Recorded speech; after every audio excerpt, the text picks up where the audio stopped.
Pat's personal portraits. In this case, it's not the mayor of Mesa, it's all of Mesa.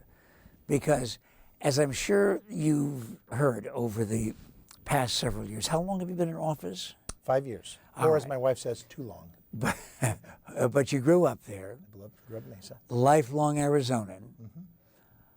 So you've heard many, many times people from other parts of the valley, other parts of the state, other parts of the country saying, oh, well, what's Mesa like? And what's Mesa like now is dramatically different from what Mesa was like 10 years ago. How? You know, Mesa's found itself again. The things that made Mesa great when I was growing up, and it was an incredible place to grow up. We had the #1 ranked football teams, the #1 ranked bands, the #1 ranked choirs. You know, we were like Glee in living color. But we were a community that excelled, but was very average in the way it looked at things. And then Mesa sort of lost its way, grew too fast, turned from an economic center into a bedroom community, didn't know where it was going, and it sort of lost its way. And a lot of other communities around it really picked up the slack. Chandler did a great job, Gilbert grew, and then Mesa wasn't the center of the East Valley anymore. And Southern Alma School, Fiesta Mall, wasn't the center anymore. And it really did lost its way. And what I tried to do as coming in from mayor is to try and give Mesa a direction again and try and say, listen, let's remember what made us great. Let's do those things again and good things will happen. And they really have. And right down the middle of Main Street now, with the construction going on, for the best of all possible reasons, to help people get around. Well, help people get around, but also to change the nature of what our downtown is. In a sense, when I say change the nature, take advantage of a beautiful downtown. I mean, we've talked about how it's probably the most traditional downtown in Arizona. It's truly a Main Street downtown. But it's sort of it's not next to a freeway anymore. It's sort of off the beaten path. Well, now with light rail, it'll be a destination. And with the Mesa Arts Center, the internationally acclaimed Mesa Arts Center, with a lot of the things that are going on there in a couple of years, and the colleges going in down there, you won't be able to recognize downtown Mesa because of all the activities. Did you hear that sound?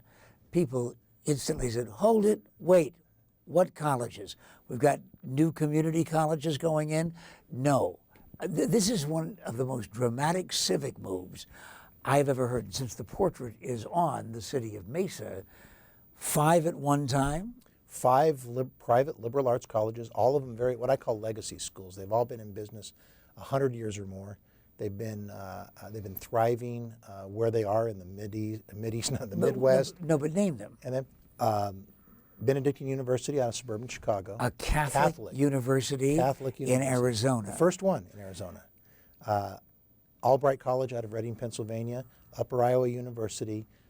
Wilkes University out of Wilkes-Barre, Pennsylvania, and Westminster College out of Fulton, Missouri. Respond to the people right now who are jumping up and down and saying, wait, he's the mayor of Mesa. Doesn't he know that a Catholic university isn't going to come to an all-Mormon town?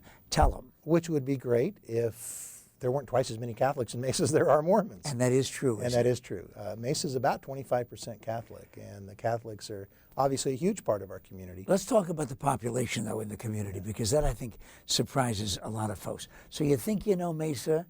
You date back to that story that was, I don't know, in papers and magazines a couple of years ago about Mesa, the most boring city in the United States. Well, not only Cubs have a new ballpark, and not only are all of these things going on, but I don't think you have any idea, those of you from other parts of the United States, how big Mesa really is. Go ahead, compare. Mesa is about 450,000 people. We're the 38th largest city in the country. As far as city populations go, we are bigger than Miami, we're bigger than St. Louis, we're bigger than Minneapolis, we're bigger than Cleveland. We're a big city. And so, you know, we have all the big city problems and challenges, but we also have all the big city opportunities. And we're taking advantage of those. Does Mesa accept the fact, though, that it's a big city? It hasn't before. It's always liked to hang on to that small town charm, but we've been a big city for a while.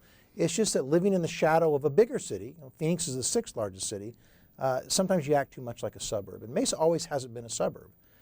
When I grew up, Mesa was the economic center of eastern Arizona and southeastern Valley.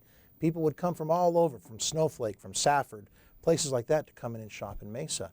And that sort of changed. Well, now we're coming back and we're acting like the big city, more and more like the big city that we really are.